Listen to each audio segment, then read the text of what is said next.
पढ़ाई का राजपथ एपिसोड 10 26 फरवरी 2024। मच्छिंद्र चाटे सर की छात्र एवं अभिभावकों से सीधी बात। क्यों पढ़ना चाहिए और क्या पढ़ना चाहिए। नमस्ते दोस्तों, आज हम जिस मुद्दे पर बात करने वाले हैं ये मुद्दा है कि हमें क्यों पढ़ना चाहिए और क्या पढ़ना चाहिए। दोस्तों, हमें पढ़ते रहना चाहिए। हमने एजुकेशन लिया है, वी आर एजुकेटेड, तो हमें पढ़ते रहना चाहिए। क्यों पढ़ना चाहिए, इस बारे में मार्क ट्वेन नाम के एक ग्रेट पर्सनैलिटी का बहुत फेमस कोट है। मार्क ट्वेन अमेरिका से थे और एक ह्यूमरस पर्सनैलिटी थे। जोक्स के ऊपर, विनोद के ऊपर उन्होंने काफ़ी काम किया था और he was a good writer. उनका एक फेमस कोट है कि अगर पढ़े लिखे लोग नहीं पढ़ेंगे तो गंवार लोगों में और उनमें क्या फर्क रह जाएगा। दोस्तों, बहुत इंपॉर्टेंट फर्क है, बहुत इंपॉर्टेंट कोट है कि मैं पढ़ा लिखा हूं, पढ़ सकता हूं, लेकिन पढ़ता नहीं हूं। और कुछ आदमी है पढ़ ही नहीं सकते। अगर मैं पढ़ूंगा नहीं और वो आदमी में और मुझ में फर्क क्या रह जाएगा, क्योंकि वो तो नॉलेज नहीं बढ़ा सकता, क्योंकि वो पढ़ लिख नहीं सकता। मैं पढ़ लिख सकता हूं लेकिन पढ़ता नहीं हूं, तो उसमें और मुझ में क्या फर्क हो जाएगा। दोस्तों, हमें पढ़ना चाहिए और जरूर पढ़ना चाहिए। दूसरी एक बात है कि मैंने जैसे पहले बताया था कि ज्ञान पीढ़ी दर पीढ़ी, एक पीढ़ी से दूसरी पीढ़ी, दूसरी पीढ़ी से तीसरी पीढ़ी, ऐसे आगे आगे चला जाता है। जरूरी नहीं कि ये जाना ही चाहिए, ये कभी कभी खत्म भी हो जाता है। क्योंकि अगर अगली पीढ़ी ने ये स्वीकार नहीं किया कि जैसे आज की पीढ़ी है, हम पिछली कई पीढ़ियों की कई चीजें नहीं स्वीकार रहे हैं, वैसा दोस्तों ज्ञान के बारे में भी कई चीजें होती है कि हम उसे छोड़ देते, नहीं लेते। लेकिन दोस्तों, एक पीढ़ी से ज्ञान दूसरी पीढ़ी में ले जाने का काम किताबें करते हैं। कुछ साल पहले, 100-150 साल पहले, ये प्रिंटिंग टेक्नोलॉजी इतनी डेवलप नहीं हुई थी, इसीलिए ज्ञान का प्रसार बहुत कम होता था और इसीलिए बदल भी बहुत कम हुए। लेकिन जब से प्रिंटिंग टेक्नोलॉजी आई, किताबें बनने लगी, किताबें छपने लगी, किताबें बिकने लगी, लोग पढ़ने लगे और एक पीढ़ी से दूसरी पीढ़ी में ज्ञान जाने का स्पीड एकदम बढ़ गया। और पिछले कई सालों में बहुत बड़ा फर्क हुआ। 2000 सालों में जो ग्रोथ नहीं हो पाई, वो ग्रोथ पिछले 50 साल में हो गई है। जो चीजों को पहले बहुत वक्त लगता था, आज वो बहुत स्पीड से हो रही है। हमारी स्पीड, रफ्तार बहुत तेज है। क्यों? क्योंकि प्रिंटिंग टेक्नोलॉजी है। आज जो कहीं ज्ञान है, ये ज्ञान आगे निकल जाता है। कुछ लोगों को ऐसा लगता है कि अभी कंप्यूटर एज आ गया है। दोस्तों, कंप्यूटर एज आने से इसमें कोई फर्क नहीं पड़ा। अगर तुम्हें ज्ञान चाहिए तो तुम्हें किताबें पढ़नी ही चाहिए। आज इसी इरा का एलोन मस्क है। एलोन मस्क भी तो बहुत बड़ा आदमी है, लेकिन एलोन मस्क जब 8 साल के थे, 8 साल से लेकर अभी तक, अभी उनकी उम्र 50-55 हो गई है, लेकिन इतने दिनों तक उन्होंने बहुत पढ़ाई की। एलोन मस्क ने बहुत पढ़ा है, बहुत रीडिंग की है और आज भी दिन के 8 से 10 घंटे वो पढ़ाई के लिए निकालते हैं। दोस्तों, हमें भी पढ़ना चाहिए। और दूसरी बात, एलोन मस्क कभी भी स्क्रीन पे, मोबाइल पे या इस पे नहीं पढ़ते। एलॉन मस्क हमेशा किताबों में पढ़ते हैं, और किताबों में पढ़ने से उनको बहुत फायदा होता है, क्योंकि आंखों की तकलीफ नहीं होती। अगर हम स्क्रीन 8-8, 10-10 घंटा अगर हम स्क्रीन देखते रहेंगे तो कुछ सालों में तो हम अंधे हो जाएंगे, धृतराष्ट्र बन जाएंगे, फिर क्या पढ़ेंगे। दोस्तों, हमें पढ़ना है और किताबों में ही पढ़ना है। अगर हम पढ़ेंगे तो बचेंगे, नहीं पढ़ेंगे तो हमारा ज्ञान कम कम कम होते जाएगा। कंप्यूटर में जो ज्ञान है, ये ज्ञान के ऊपर तुम भरोसा मत रखना। ये सच होगा इसकी भी गारंटी नहीं है। ये कहीं ना कहीं टेस्ट करना चाहिए कि ये वाकई सच है या गलत है। और दूसरी बात, जो कंप्यूटर में है वो कंप्यूटर में रह जाएगा। तुमको उसकी जरूरत पड़ी तो तुमको नहीं मिलेगा। काफी कई चीजें आज कंप्यूटर में हैं, लेकिन किसी को पूछते हैं तो कुछ नहीं मालूम है। दोस्तों, अगर हमें हमारा ज्ञान बढ़ाना है तो हमें पढ़ना तो चाहिए। अब दूसरा सवाल आता है कि क्या पढ़ना चाहिए। दोस्तों, बहुत कुछ है जो हमें पढ़ना चाहिए, या एलॉन मस्क की भाषा में कहे तो बस पढ़ते ही रहना चाहिए। अलग अलग सब्जेक्ट्स पे, अलग अलग टॉपिक्स पे पढ़ते रहना चाहिए। दोस्तों, हमें जो पढ़ना चाहिए, इतिहास पढ़ना चाहिए, ज्योग्राफी पढ़ना चाहिए, हमें लैंग्वेजेस पढ़नी चाहिए, लिटरेचर पढ़ना चाहिए, साहित्य पढ़ना चाहिए, नॉवेल्स पढ़नी चाहिए, स्टोरीज पढ़नी चाहिए, पोएट्री पढ़नी चाहिए, काफ़ी कुछ पढ़ना चाहिए। लेकिन इससे भी एक बहुत इंपॉर्टेंट बात है, और वो बात है कि हमें ग्रेट पर्सनैलिटीज का जीवन चरित्र पढ़ना चाहिए।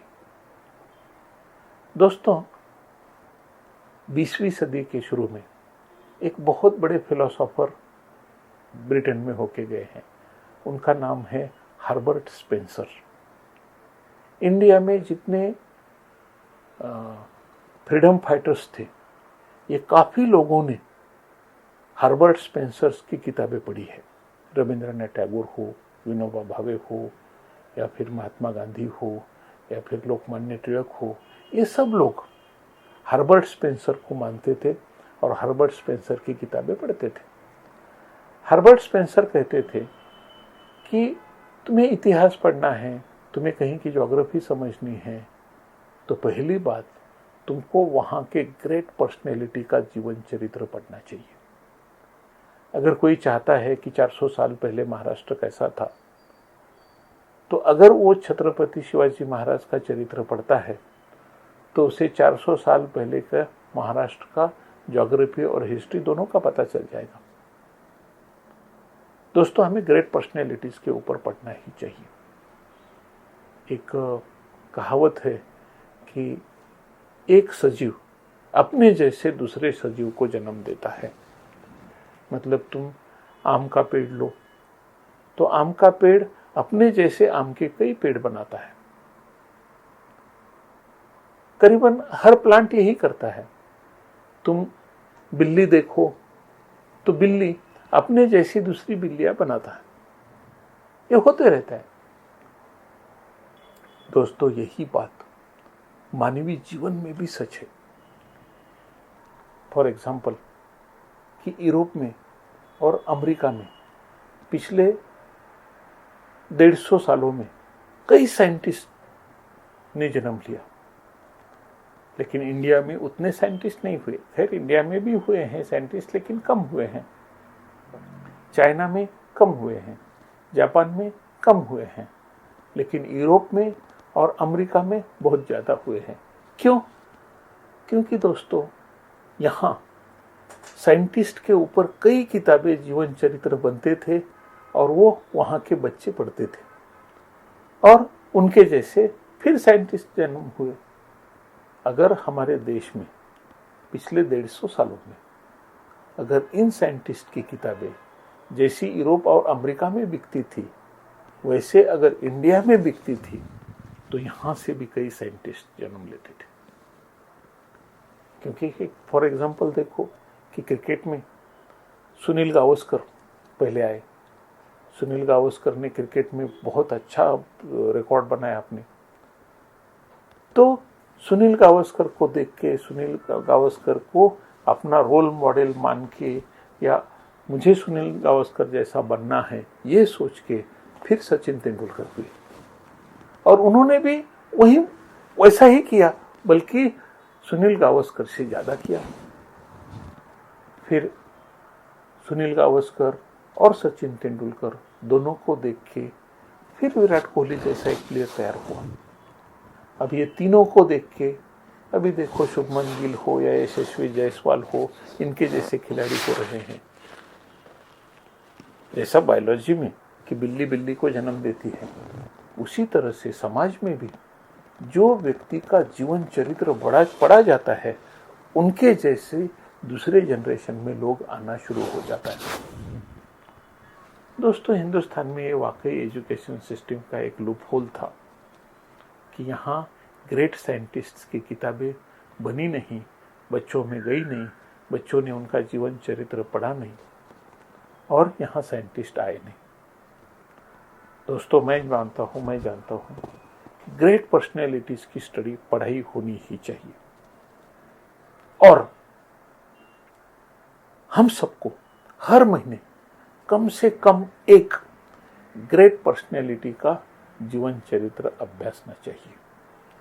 दोस्तों, मैं मेरे इस चैनल पे, मच्छिंद्र चाटे हिंदी यूट्यूब चैनल पर हर हफ्ते एक ग्रेट पर्सनैलिटी के बारे में इंफॉर्मेशन आपको दूंगा, और आपसे एक ही रिक्वेस्ट करूंगा कि हर महीने एक ग्रेट पर्सनैलिटी का जीवन चरित्र आप स्टडी करें, आपको उसका बहुत फायदा होगा।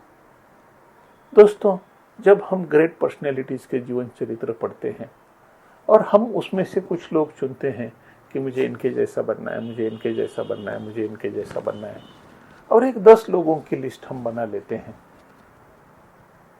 और उनका जीवन चरित्र अभ्यासते हैं, पढ़ते हैं, स्टडी करते हैं, तो उनके जीवन चरित्र में हमको क्या पता चलता है कि ये लोग तो थे बड़े, लेकिन उनके जीवन में भी बहुत प्रॉब्लम्स आए। हमारे जीवन में भी बहुत प्रॉब्लम्स आएंगे। हमारे जीवन में अभी कोई प्रॉब्लम नहीं आने वाला है, ऐसा कभी किसी के साथ नहीं हुआ है। हर एक को अपने लाइफ में कई प्रॉब्लम्स, कई समस्याओं से जूझना ही पड़ेगा। तुमको उसके साथ, प्रॉब्लम्स के साथ टक्कर देनी ही पड़ेगी। तो दोस्तों, जब किसी ने कुछ नहीं पढ़ा है, उसको जीवन में समस्याएं आती है, तो एक अपने आप को कोसता है कि अरे ये मेरे साथ ही क्यों हो रहा है, मेरे साथ ही क्यों हो रहा है, मेरे साथ ही क्यों हो रहा है।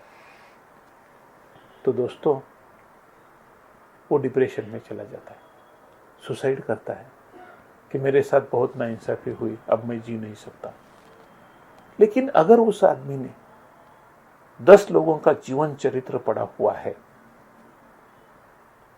तो तुम्हारे जीवन की समस्याएं किसी न किसी से मिल जाएगी। यार हाँ, कि इनके साथ ऐसा हुआ था, छत्रपति शिवाजी महाराज के साथ ऐसा हुआ था, इनके साथ ऐसा हुआ था, इन्होंने उसको फेस किया और वो बाहर आए, तो मुझे भी तो कुछ ना कुछ करना चाहिए, और मैं वैसा करूंगा तो मैं भी बाहर आ जाऊंगा, डिप्रेशन में नहीं जाऊंगा, सुसाइड करने नहीं जाऊंगा।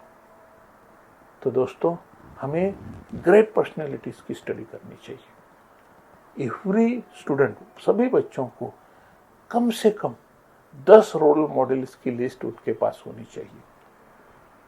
मेरे रोल मॉडल कौन हो, ये मुझे किसी से पूछने की जरूरत नहीं है। तुम्हारे रोल मॉडल्स तुम चुनो, जो तुमको एरिया अच्छा लगता है। साइंटिस्ट चुनना है, साइंटिस्ट चुनो, डॉक्टर्स चुनना है, डॉक्टर्स चुनो, तुमको जो भी चुनना है, ग्रेट पर्सनैलिटीज चुनो, और उन ग्रेट पर्सनैलिटीज के जैसा बनने की कोशिश करो। तुम राम नहीं बन पाओगे, लेकिन राम जैसे बन पाओगे। तुम श्री कृष्ण नहीं बन पाओगे, लेकिन श्री कृष्ण जैसे बन पाओगे।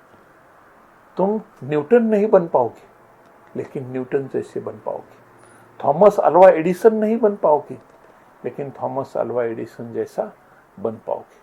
लेकिन कम से कम हमें इनका जीवन चरित्र अभ्यासना चाहिए और उनकी अच्छी बातें हमें हमारे जीवन में लाने का प्रयास करते रहना चाहिए। दोस्तों, मैं मेरे इस चैनल पे आपको ग्रेट पर्सनैलिटीज़ का जीवन परिचय देने का और क्या पढ़ना है इसके बारे में नए नए वीडियोस डालते रहूँगा। आप इन्हें देखते रहिए। धन्यवाद।